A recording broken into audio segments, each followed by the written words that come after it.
Well, Charlotte, how does that feel that actually, for the first time, you guys aren't even in the final?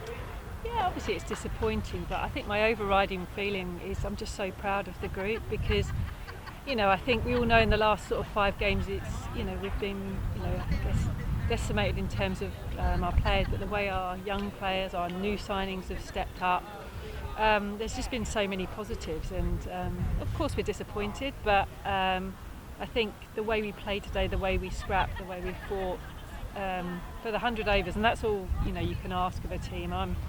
I guess I'm just really, really proud of the way they've gone about it, and I think we've basically been outdone by a fantastic innings by Alice Davis and Richards, and I thought Kelly Moore outstanding as well. So sometimes it's just got to say well done and to the opposition, and I'm sure the girls will reflect on it. And but my feeling is I'm just extremely proud of the group.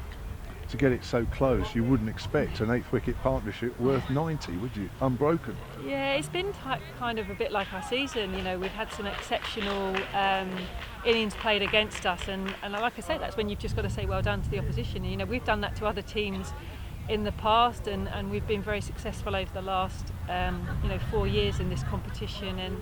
And I guess the competition's getting stronger, and I think that's great for English cricket.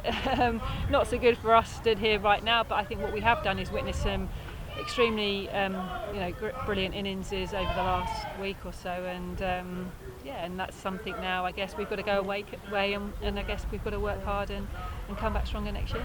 I know you can't blame individuals, but one of the simplest catches of the season went down when Alice Davis and Richards had 30. Does that hurt even more, the fact you've lost this?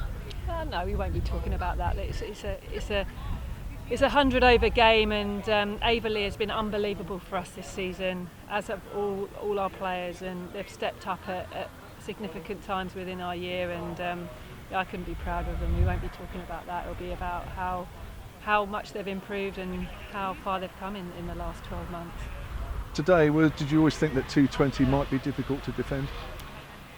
Yeah, I think it was one of those pitches. I think we probably did well to get to 220. 250 would have been ideal. I think if someone batted well on that, it was always going to be hard to get them out, and also with how free scoring it is here at Beckenham, we know. But yeah, I thought it was an outstanding innings. Other than obviously the one drop, it was chanceless really, and I thought showed a lot of people how to bat in 50 over cricket, which you've got to admire. There'll be a new name on the trophy, 2 new teams in the final. Viper's not there, but you still finish this competition as the most successful regional side. Yeah, and that's something we're really proud of.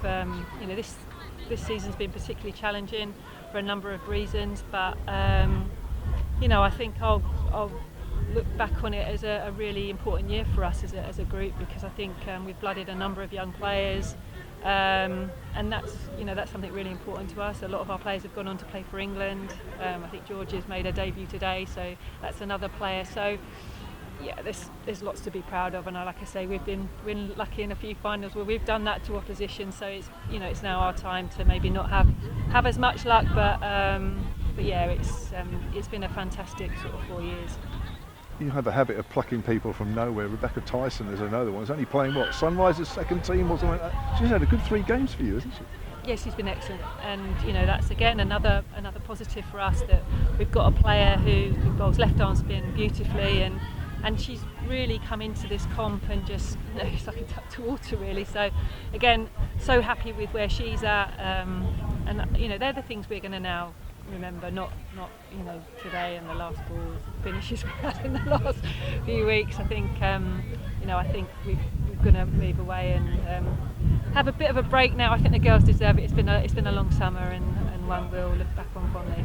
I'm sure we'll chat in depth later when the Tier 1 and Tier 2 all get sorted out. You're in Tier 1 of course, but what's your initial thoughts, and how much work has there been already for somebody like yourself getting ready for a new Hampshire women's team? Yeah, I mean, there's been a lot of work going on behind the scenes. It's been particularly distracting at times, I think, with the Tier 1 stuff and the contracting happening in mid-season. So I don't think that's been particularly helpful for any team in this comp, if I'm honest.